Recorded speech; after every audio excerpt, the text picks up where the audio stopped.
प्रिय मित्रों एवं विद्यार्थियों, मैं विश्वनाथ मिश्र एक लंबे अंतराल के बाद एक बार फिर से आप सबका अभिवादन करता हूं और स्वागत करता हूं। आज हम लोग गुटनिरपेक्षता की प्रासंगिकता पर बातचीत करेंगे।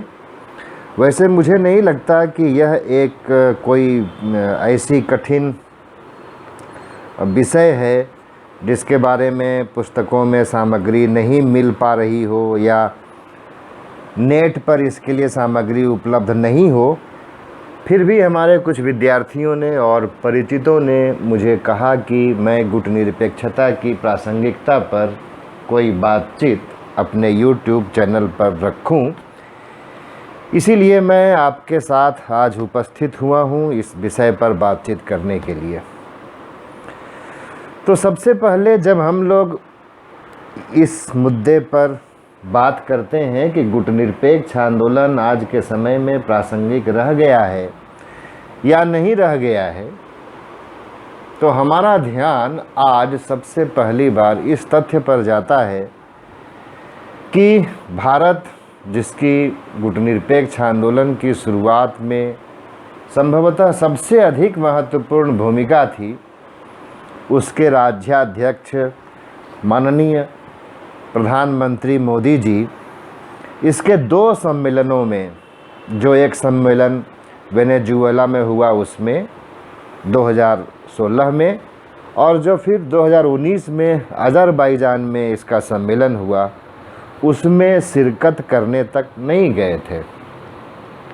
तो जब तक यह माहौल था और इस माहौल में हम लोगों ने 6 साल बिता लिया, तब एक बार फिर से इस बात की चर्चा बहुत बढ़ गई कि गुटनिरपेक्ष आंदोलन अब प्रासंगिक रह गया है या नहीं रह गया है।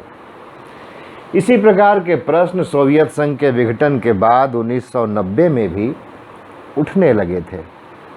और 1990 में ही क्या, जब डिटरेंस की पॉलिसी शुरू हुई थी 70 के दशक में, यानी कि दोनों ध्रुवों के मध्य तनाव को कम करने के जो प्रयास शुरू हो गए थे, उसके बाद भी यह कहा जाने लगा था कि गुटनिरपेक्ष आंदोलन की प्रासंगिकता अब नहीं रह गई है। तो इस लिहाज से देखें कि यह तीसरी बार कहा जा रहा है कि गुटनिरपेक्ष आंदोलन प्रासंगिक नहीं रह गए हैं। किंतु जब मई महीने के संभवतः पहले रविवार या सोमवार को प्रधानमंत्री मोदी जी ने एक वीडियो कॉन्फ्रेंसिंग के माध्यम से गुटनिरपेक्ष राष्ट्रों को संबोधित किया, तब से इस विमर्श को फिर से एक ऐसा बल मिल गया है जहां यह कहा जाने लगा है कि नहीं, गुटनिरपेक्षता अभी भी प्रासंगिक बनी हुई है। वास्तव में गुटनिरपेक्षता की प्रासंगिकता या अप्रासंगिकता पर जो लोग बातचीत करते हैं, उन्हें अपने उत्तर की शुरुआत 1961 के बेलग्रेड सम्मेलन से ही करना चाहिए या 1955 के बांडुंग सम्मेलन से करना चाहिए, जहां पर गुटनिरपेक्ष आंदोलन के बनने की शुरुआत हो रही थी। मुझे कुछ विद्यार्थियों ने ऐसा बताया कि उन्होंने कहीं से ऐसा पढ़ लिया है कि गुटनिरपेक्ष आंदोलन की शुरुआत 1955 के बांडुंग सम्मेलन से होती है। मैंने उनको व्यक्तिगत तौर पर मैसेंजर में और व्हाट्सएप पे ये बताने की कोशिश किया कि नहीं, गुटनिरपेक्ष आंदोलन की संस्थागत शुरुआत 1961 बेलग्रेड सम्मेलन से ही मानी जाती है। तो जिनके मन में भी यह भ्रम है, उन्हें यह भ्रम दूर कर लेना चाहिए और उस अंतर को समझ लेना चाहिए कि किसकी वजह से 1955 के बांडुंग सम्मेलन को गुटनिरपेक्ष राष्ट्रों के प्रथम महासम्मेलन के रूप में हम नहीं देखते हैं।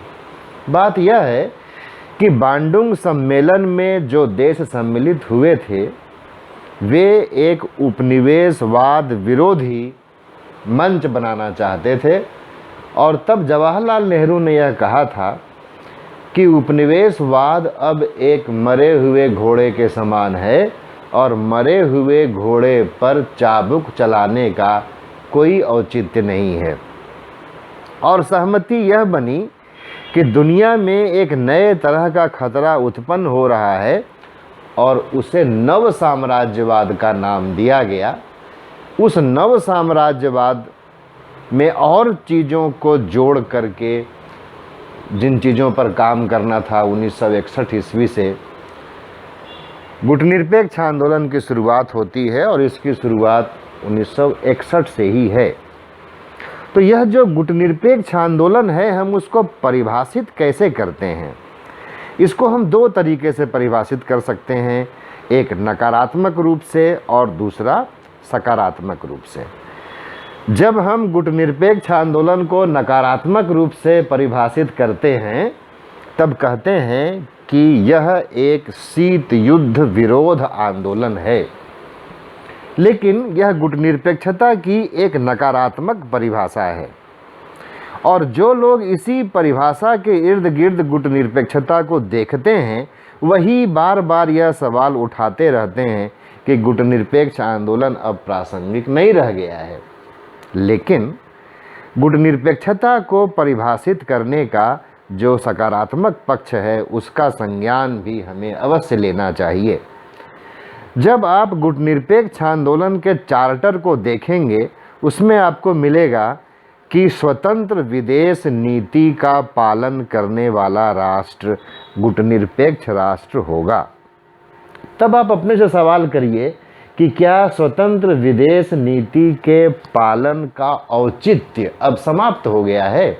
और यदि आप यह सिद्ध कर पाते हैं कि अब स्वतंत्र विदेश नीति के पालन का युग नहीं है या स्वतंत्र विदेश नीति का पालन कोई बेकार सी चीज़ है, तब आप कह सकते हैं कि गुटनिरपेक्ष आंदोलन की प्रासंगिकता समाप्त हो गई है।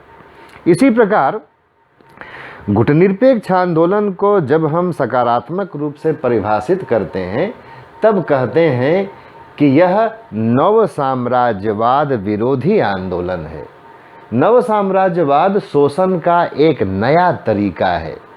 यह तरीका ऐसा है जिसमें किसी राष्ट्र के ऊपर प्रत्यक्ष नियंत्रण स्थापित नहीं किया जाता है, बल्कि नियंत्रण के दूसरे तरीके इस्तेमाल में लाए जाते हैं जिन्हें आजकल नव साम्राज्यवादी तरीका कहा जाता है। इसमें किसी राष्ट्र को एक दूसरे राष्ट्र के ऊपर निर्भर बना लेना, उसकी आर्थिक नीतियों को किन्हीं प्रलोभनों के माध्यम से अपने अनुकूल बनवा लेना, वहाँ सांस्कृतिक रूपांतरण करवाना, इस तरह के जो प्रयास हैं उनको नव साम्राज्यवादी प्रयास कहा जाता है। तो यदि किसी को यह लगता है कि यह नव साम्राज्यवाद अब दुनिया में नहीं है, तब वह मान सकता है कि गुटनिरपेक्ष राष्ट्रों की कोई प्रासंगिकता नहीं रह गई है। लेकिन यदि उसे या किसी को भी यह लगता है कि नहीं, दुनिया में नव साम्राज्यवाद है और है ही नहीं बल्कि पहले से अधिक बढ़ गया है, तब यह मानना होगा कि गुटनिरपेक्ष आंदोलन की प्रासंगिकता अभी भी बनी हुई है। इसी तरह गुटनिरपेक्ष आंदोलन को जब हम परिभाषित करते हैं तो कहते हैं कि यह एक वैश्विक सामाजिक आंदोलन है। तो दुनिया में यदि वैश्विक सामाजिक आंदोलनों की कोई ज़रूरत नहीं रह गई है, इस दुनिया में जो कुछ हो रहा है सब सही है, उसके विरोध की कोई ज़रूरत नहीं है, तब हम कह सकते हैं कि इस दुनिया में अब गुटनिरपेक्ष आंदोलन की कोई आवश्यकता नहीं है। लेकिन यदि हम यह पाते हैं कि इस दुनिया में बहुत सारे मुद्दे ऐसे हैं जिसके लिए दुनिया को एकजुट हो करके कार्य करने की ज़रूरत है, तब हमें यह मानना पड़ेगा कि गुटनिरपेक्ष आंदोलन की प्रासंगिकता अभी भी बनी हुई है।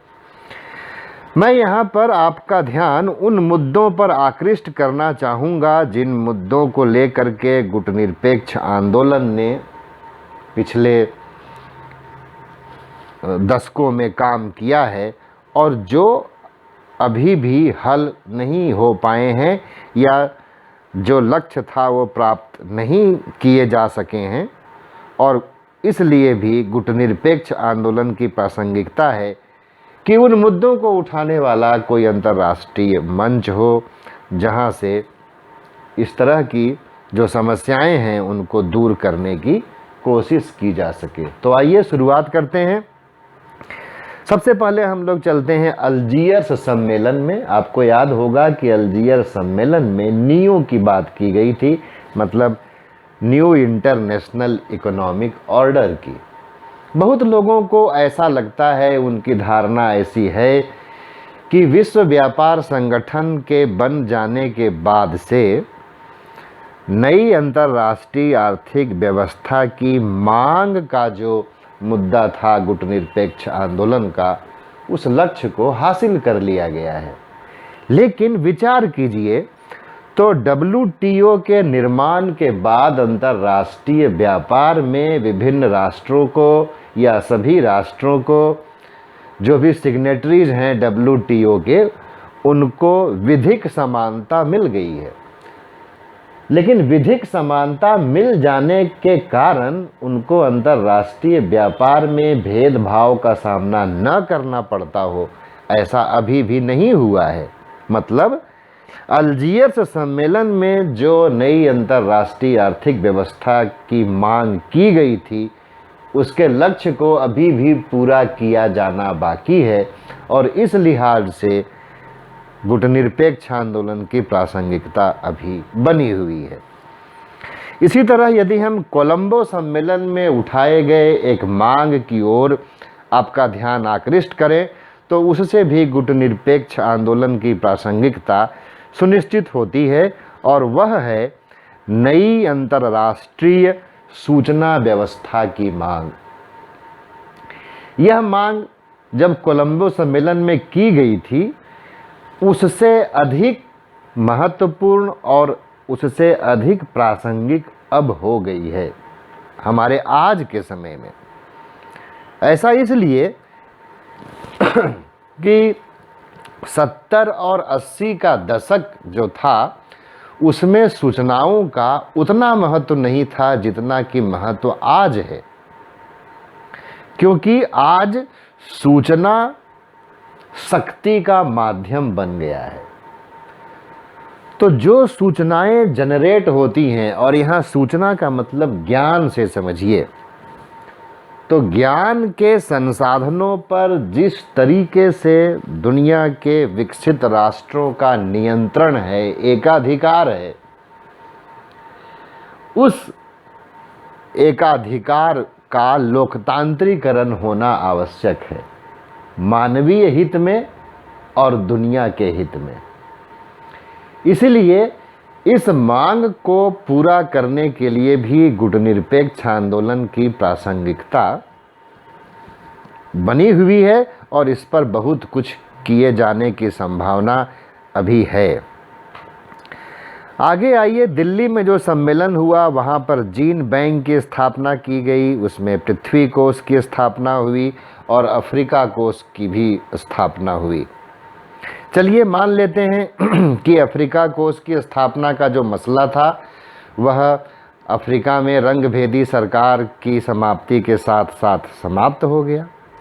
लेकिन जो पृथ्वी कोष की स्थापना की गई थी, जिसका लक्ष्य पर्यावरण आंदोलनों को बढ़ावा देना था, जिसका लक्ष्य पर्यावरण विनाश से जो संकट उत्पन्न हो रहे हैं उनका समाधान करना था, तो आपको क्या लगता है कि यह लक्ष्य आज प्राप्त कर लिया गया है? पर्यावरण विघटन हमारे समय में कोई मुद्दा नहीं रह गया है? और यदि यह रह गया है, पर्यावरण का क्षरण, पर्यावरण का विध्वंस यदि मानव जाति के लिए एक भयानक खतरा है, तब इस खतरे से निपटने के लिए गुटनिरपेक्ष आंदोलन की प्रासंगिकता आज भी बनी हुई है। और यहीं दिल्ली सम्मेलन में जो जीन बैंक की स्थापना हुई थी, जिसका लक्ष्य यह था कि जो गुटनिरपेक्ष राष्ट्र हैं, जो गरीब राष्ट्र हैं, जहां जिनके पास जेनेटिक इंजीनियरिंग की टेक्नोलॉजी बहुत सीमित है, वे सब मिल करके नए बीजों का आविष्कार करेंगे। उसमें जेनेटिक इंजीनियरिंग का इस्तेमाल होता है। नई नई तरह की बीमारियों से लड़ने के लिए जेनेटिक इंजीनियरिंग का इस्तेमाल करेंगे और इससे जो एक साझा ज्ञान, साझी समझदारी, साझी तकनीक उत्पन्न होगी, उसका आपस में हम साझा करेंगे। तो यदि किसी को यह लगता है कि इसकी आज कोई ज़रूरत नहीं है, ज्ञान का कोई एक केंद्र होगा और वही सबको बिना किसी भेदभाव के सूचनाएं, ज्ञान और तकनीक उपलब्ध करा देगा, तो मान लेते हैं कि गुटनिरपेक्ष आंदोलन की कोई प्रासंगिकता नहीं रह गई है। इसी प्रकार जब आप आगे चलेंगे तो देखेंगे कि गुटनिरपेक्ष आंदोलन के हर शिखर सम्मेलन में ऐसे मुद्दे उठाए गए हैं जिनकी प्रासंगिकता आज भी बनी हुई है। और यदि मैं एक एक करके सभी अंतर्राष्ट्रीय मंचों पर जो गुटनिरपेक्ष आंदोलन ने मुद्दे उठाए थे उनके चर्चा करने लगूं तो हमारी आपकी बातचीत बहुत लंबी हो जाएगी। तो मैं आपसे निवेदन करूंगा कि जो गुटनिरपेक्ष राष्ट्रों के शिखर सम्मेलन हुए हैं, उन शिखर सम्मेलनों में जो प्रस्ताव पारित किए गए थे, उन प्रस्तावों में आप उन मुद्दों को खोजिए जो आज भी पूरे नहीं हुए हैं और उनको पूरा करने के लिए गुटनिरपेक्ष जैसा कोई मंच आज भी आवश्यक है।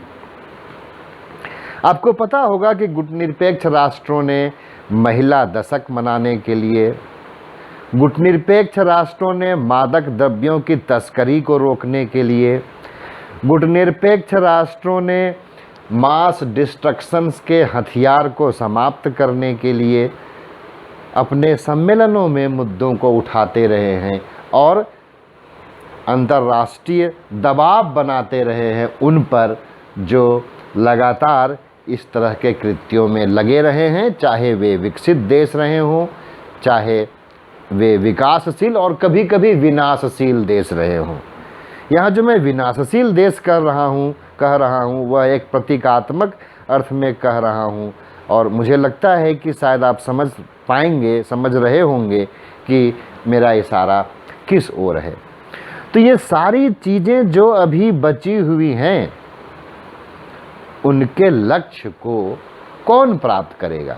क्या यह नाटो के माध्यम से प्राप्त कर लिए जाएंगे? क्या यह रीजनल ऑर्गेनाइजेशंस के माध्यम से प्राप्त कर लिए जाएंगे? तो यदि कोई ऐसा मानता है तो वह एक गफलत में है और इस गफलत में रहने की कम से कम कोई ज़रूरत नहीं है, क्योंकि ये सारे ऐसे संगठन हैं जिनका उद्देश्य पैन ह्यूमनिज्म नहीं है। ये रीजनल ऑर्गेनाइजेशंस हैं और इनके रीजनल इंटरेस्ट हैं। यह अलग बात है कि कभी कभी ये लोग भी किन्हीं वैश्विक मसलों पर काम करते हैं, लेकिन जब ये वैश्विक मसलों पर काम कर रहे होते हैं तो उसके भीतर से अपने अपने राष्ट्रीय हितों को ही पूरा करने का प्रयास कर रहे होते हैं। अब आइए हम लोग पुनः लौट करके उस मुद्दे पर आते हैं कि ऐसा क्या हो गया कि हमारे प्रधानमंत्री को इसी साल मई महीने के प्रथम सप्ताह में गुटनिरपेक्ष राष्ट्रों को संबोधित करने की ज़रूरत पड़ गई, जबकि वे 2 शिखर सम्मेलन में पहले अनुपस्थित रहे। तो हम देखते हैं कि इसका कारण है कोविड-19 और कोविड-19 की चर्चा करते हुए प्रधानमंत्री मोदी जी ने कहा कि यह जो कोरोना वायरस का आउटब्रेक है उसने ग्लोबल ऑर्डर को, कंटेम्प्ररी ग्लोबल ऑर्डर को एक्सपोज कर दिया है। वास्तविकता यह है कि कंटेम्प्ररी ग्लोबल ऑर्डर को सिर्फ कोरोना वायरस एक्सपोज नहीं करता है, बल्कि इसको एक्सपोज वो सारी चीज़ें करती हैं जिससे सामूहिकता में इस दुनिया को नुकसान है। जैसे पेरिस जलवायु संधि, पर्यावरण संधि से अमेरिका अपने आप को अलग कर लेता है। इससे भी तो कंटेम्प्ररी ग्लोबल ऑर्डर एक्सपोज होता है। हम देखते हैं कि WTO के होते हुए भी मोस्ट फेवर्ड नेशन का दर्जा तमाम राष्ट्रों ने जो एक दूसरे को दे रखा है, वे भी अंतर्राष्ट्रीय व्यापार में भेदभाव की नीतियों का अनुसरण करने लगते हैं। क्या इससे भी ग्लोबल ऑर्डर एक्सपोज नहीं होता है? और जब इससे भी ग्लोबल ऑर्डर एक्सपोज होता है, तब आज पुनः गुटनिरपेक्ष राष्ट्रों की प्रासंगिकता बनी हुई है। अब मैं कुछ ऐसे मुद्दे की बातचीत करूंगा जिसके बारे में लोग कहते हैं कि देखिए सर, ये तो आप राजनीतिक बातचीत कर रहे हैं। तो अरे भाइयों, बहनों, मित्रों, मैं जब राजनीति शास्त्र पढ़ा रहा हूं तो मैं किसकी बात करूंगा? धर्मशास्त्र की बात करूंगा? मैं तो राजनीति की ही बात करूंगा। लेकिन भारत में एक नई चीज़ ये हो गई है कि भारत में प्रोफेशंस का पॉलिटिसाइजेशन बहुत तेज़ी से इधर बढ़ा है। ये कोई नई घटना नहीं थी। आपको पता होगा कि डेविड स्टन ने जब 1969 में पोस्ट बिहेवियरिज्म का सिद्धांत दिया था, तो उसमें उसने जो अलग अलग प्रोफेशंस हैं उनके पॉलिटिसाइजेशन की बात कही थी। तो यदि हम पश्चिम के पीछे पीछे चलने को अपना आदत बना लें, तो इसके जरिए हम समस्या का समाधान नहीं कर सकते। डेविड स्टन ने जिस तरीके से प्रोफेशंस के पॉलिटिसाइजेशन की बात कही थी, उसमें किसी एक ही आइडियोलॉजी के समर्थन की बात नहीं थी। लेकिन जिस तरीके से इन दिनों ये भारत में हो रहा है, उससे यह एक ही आइडियोलॉजी के समर्थन की ओर झुक जाता है। हो सकता है कुछ लोगों के नज़र में यह अच्छा हो सकता है कुछ लोगों के नज़र में यह बुरा हो, लेकिन कम से कम गुटनिरपेक्ष आंदोलन की शुरुआत करने में जवाहरलाल नेहरू की एक बड़ी भूमिका थी। और इस नाते हम यदि आज गुटनिरपेक्ष आंदोलन को नकार रहे हों कि अरे ये तो नेहरू की शुरुआत की हुई थी, इसलिए इसमें कोई औचित्यपूर्ण या इसमें कोई विचारणीय तत्व नहीं हो सकता है, तो यदि किसी का ऐसा विचार है तो वह मानसिक दिवालियेपन का ही शिकार है। खैर, गुटनिरपेक्ष आंदोलन की प्रासंगिकता के संदर्भ में जो बातचीत मैंने आपसे अभी कही है उन बातों को सुनने के बाद भी कुछ ऐसे तर्क बच जाते हैं जो गुटनिरपेक्ष राष्ट्रों के अप्रासंगिकता को प्रकट करते हैं। और वह यह है कि हर 3 साल में एक बार दुनिया में कहीं जा कर के बैठ लेना, कुछ मुद्दों पर बातचीत कर लेना एक अलग बात है, लेकिन जो बातचीत की गई है उस बातचीत